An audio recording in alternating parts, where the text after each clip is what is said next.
إن الحمد لله نحمده ونستعينه ونستغفره ونتوب إليه ونعوذ بالله من شرور أنفسنا وسيئات أعمالنا.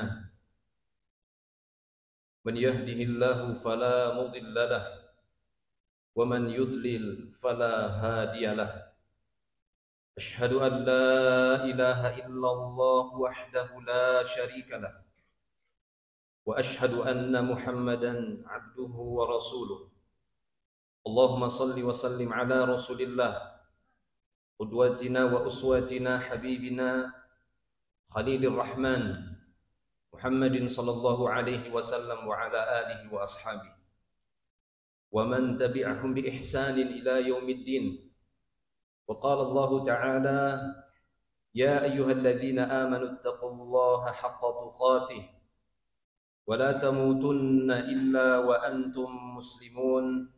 أما بعد، فيا عباد الله، معاشر المسلمين، إخواني في الدين رحمني الله وإياكم أجمعين، أوصي نفسي وإياكم بتقوى الله. فاتقوا الله ما استطعتم، فاتقوا الله حيثما كنتم لعلكم تفلحون، فقد فاز المتقون. Saudara-saudaraku kaum muslimin yang dimuliakan oleh Allah Subhanahu wa taala. Segala puji hanya milik Allah Subhanahu wa taala. Kita bersyukur kepada Allah atas segala nikmat-Nya. Salawat dan salam kita tujukan untuk Nabi kita Nabi Muhammad sallallahu alaihi wasallam. Saya memberikan wasiat untuk kita semuanya untuk senantiasa menjaga ketakwaan kita kapanpun dan dimanapun kita berada. Bertakwalah kepada Allah Subhanahu wa taala, karena itulah sebaik-baik bekal bagi kita semua, dan sungguh beruntung orang-orang yang bertakwa. Saudara-saudaraku kaum muslimin yang dimuliakan Allah tabaraka wa taala, ketahuilah bahwa di antara hikmah Allah Subhanahu wa taala menciptakan seluruh makhluknya, baik itu fi alamil ulya atau fi alamis sufla, baik itu di alam yang ada di atas kita ataupun alam yang ada di bawah kita, ataupun apa yang ada di antara keduanya.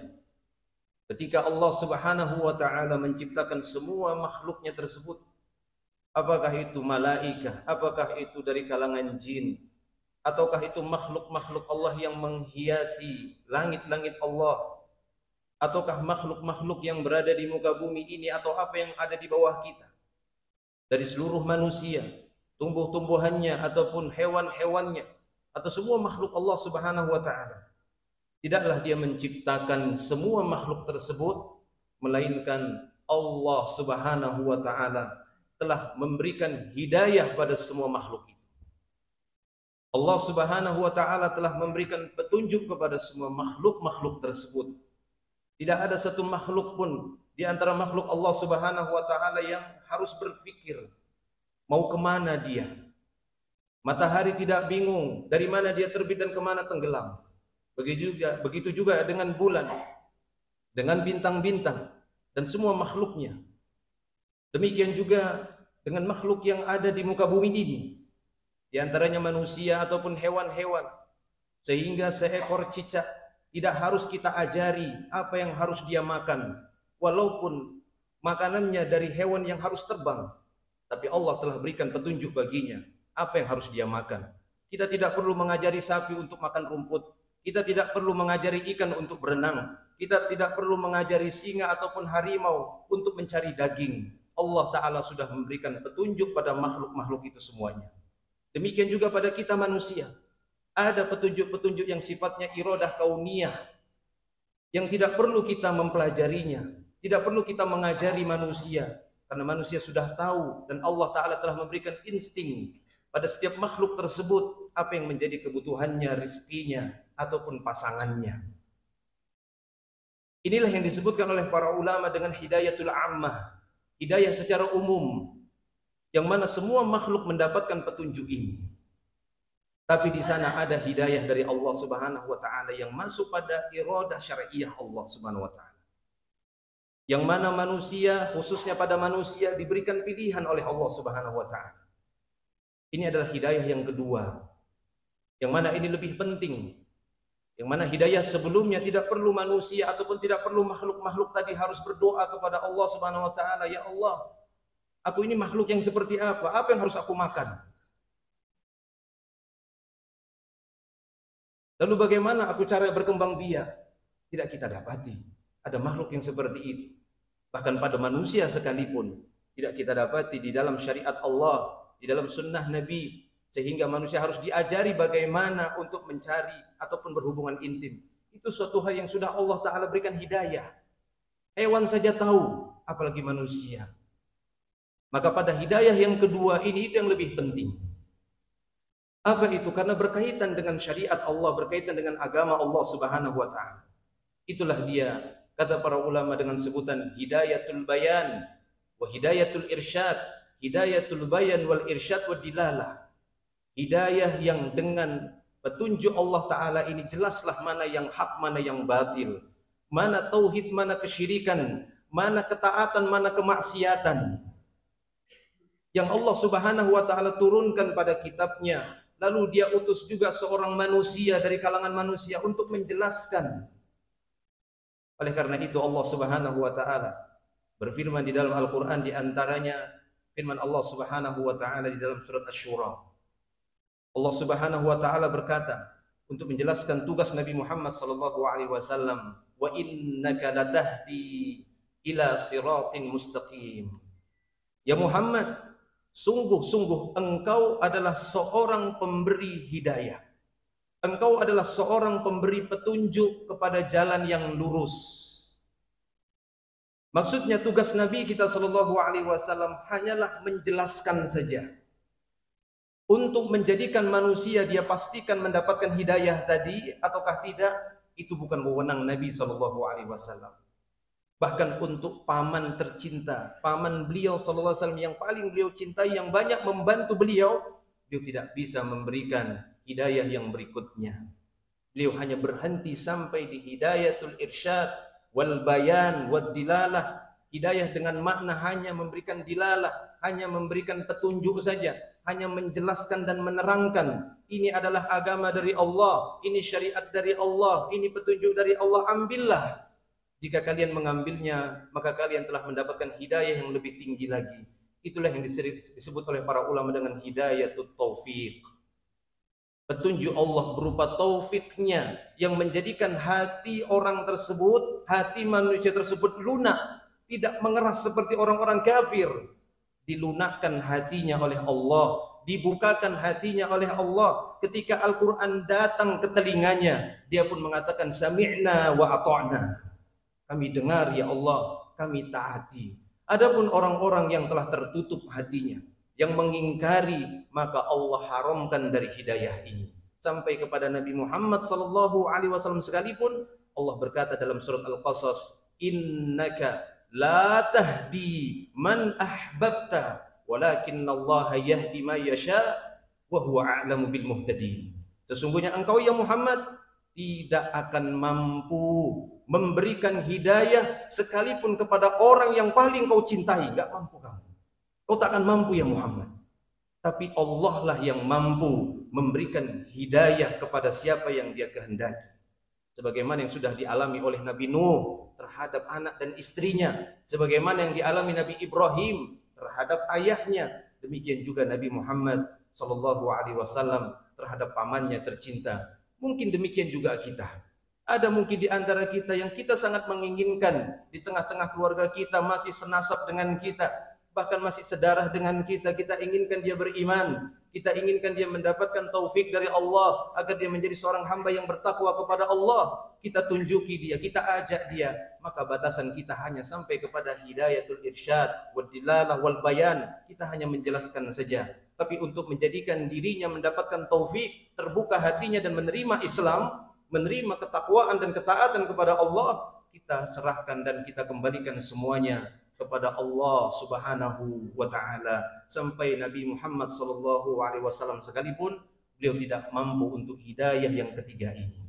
Maka para jamaah juga Allah Subhanahu wa taala, inilah hidayah dari hidayah kedua dan ketiga tadi yang kita minta senantiasa setiap hari kepada Allah. Bahkan minimalnya kita orang Islam minimalnya 17 kali wajib kita mengucapkan kata-kata itu. 17 kali.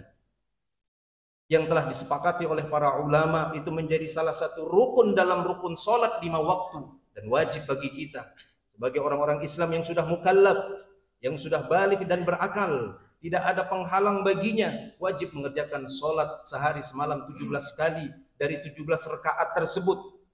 5 kali salat 17 rakaat. Pada setiap rakaat itu wajib ada surat Al-Fatihah dibacakan, dan pada surat Al-Fatihah itu ada kalimat doa yang diajarkan oleh Allah Ta'ala agar kita minta kepada Allah, ihdina as-siratal mustaqim. Ya Allah, berikan kami hidayah, jalan yang lurus. Jalan yang lurus. Karena kita butuh pertolongan Allah Ta'ala agar menjaga kita di atas hidayah taufik tadi. Kita membutuhkan pertolongan Allah sembari kita terus berikhtiar dan berusaha agar kita tetap berada pada hidayah Allah Ta'ala, bertakwa kepada Allah Subhanahu wa Ta'ala. Aqulu qawli hadza astaghfirullah li wa lakum lisa'iril muslimin innallaha ghafurur rahim fa'tabiru ya ulil albab.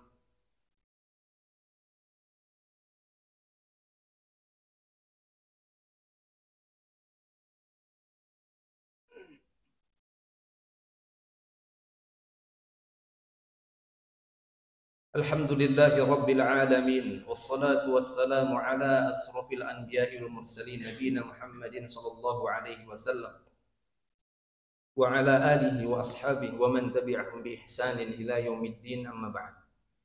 Ada satu hidayah yang lagi yang disebutkan dan dijelaskan oleh para ulama dan tercantum juga di dalam Al-Quran, yaitu hidayah yaumul qiyamah. Petunjuk Allah Subhanahu wa Ta'ala di hari kiamat nanti, di yaumil akhir. Itulah hidayah bagi orang-orang yang beriman dan hidayah juga bagi orang-orang kafir. Maksudnya apa? Orang-orang beriman yang semasa di dunia mereka menyambut hidayatul bayan tadi, saat diajak untuk menuju jalan Allah mereka terima. Lalu mereka pertahankan hidayah taufik tadi, maka di hari akhirat Allah Ta'ala akan memberikan upah dari usaha mereka, sehingga mereka diberikan petunjuk oleh Allah Ta'ala di yaumil akhir menuju jalan surga Allah Subhanahu wa Ta'ala. Para ulama berdalil dengan firman Allah Subhanahu wa Ta'ala dalam surat Muhammad, walladzina qutilu fi sabilillah. Adapun orang-orang yang terbunuh di jalan Allah Subhanahu wa Ta'ala, fala yudilla a'malahum. Allah Ta'ala tidak akan menyia-nyiakan amal mereka. Sayahdihim, kata Allah. Allah akan memberikan hidayah kepada mereka. Para ulama tafsir mengatakan sayahdihim ila tariqil jannah, ila siratil jannah. Allah akan mudahkan dia dan tunjuki dia, ini jalan surga, buah dari amalmu, buah dari pertahananmu semasa di dunia, semasa hidupmu yang mempertahankan hidayah taufik, maka masuklah ke surga Allah Subhanahu wa Ta'ala. Wa yuslihu balahum, dan Allah akan memperbagus urusannya. Tapi adapun orang-orang kafir yang sebaliknya, Allah Subhanahu wa Ta'ala akan mengatakan kepada mereka seperti yang disebutkan dalam surat Shaffat. Kata Allah Subhanahu wa Ta'ala, uhsyurul ladzina zalamu wa azwajahum wa ma kanu ya'buduna min dunillah fahduhum ila siratil jahim. Kata Allah Subhanahu wa Ta'ala, nanti pada hari kiamat yaumil akhir, kumpulkan orang-orang yang zalim semasa di dunia beserta kolega-koleganya, pendukung-pendukungnya, atau apapun yang telah mereka jadikan sesembahan selain Allah, kumpulkan dan tunjukkan kepada mereka jalan menuju neraka jahanam, waliyadzubillah. Maka para jemaah Allah Subhanahu wa Ta'ala, ketika kita ketahui bahwa Allah memberikan karunia kepada kita berupa hidayah Islam, maka kuatkanlah hidayah tersebut. Ketika Allah Ta'ala memberikan petunjuk kepada kita untuk semangat di dalam beribadah, taat dan bertakwa kepada Allah, pertahankanlah itu. Dan perbanyaklah berdoa kepada Allah agar hati kita dikuatkan oleh Allah, agar senantiasa kita berada di atas ketaatan kepadanya sampai kita bertemu dengan Allah Subhanahu wa Ta'ala. Allahumma salli ala Muhammad wa ala ali Muhammad kama sallaita ala Ibrahim wa ala ali Ibrahim innaka Hamidun Majid. Allahumma barik ala Muhammad wa ala ali Muhammad kama barakta ala Ibrahim wa ala ali Ibrahim innaka Hamidun Majid. Allahumma ighfir lana walil muslimina wal muslimat والمؤمنين والمؤمنات الأحياء منهم والأموات إنك أنت الغفور الرحيم. Rabbana zalamna anfusana wa illam taghfir lana wa tarhamna lanakunanna minal khasirin. Rabbana la tuzigh qulubana ba'da idh hadaitana wa hab lana min ladunka rahmah innaka antal wahhab. Faya muqallibal qulub tsabbit qulubana ala dinika wa ta'atik. Allahumma inna nas'alukal jannah wa na'udzubika minan nar. Allahumma inna nas'aluka salama fid dunya wal akhirah. Rabbana atina hasanah fid dunya hasanah wa fil akhirati hasanah wa qina adzaban nar. Wa sallallahu wa sallama ala nabiyyina Muhammadin wa ala alihi wa sahbihi ajma'in. Akhiru da'wana alhamdulillahi rabbil alamin. Aqimus shalah.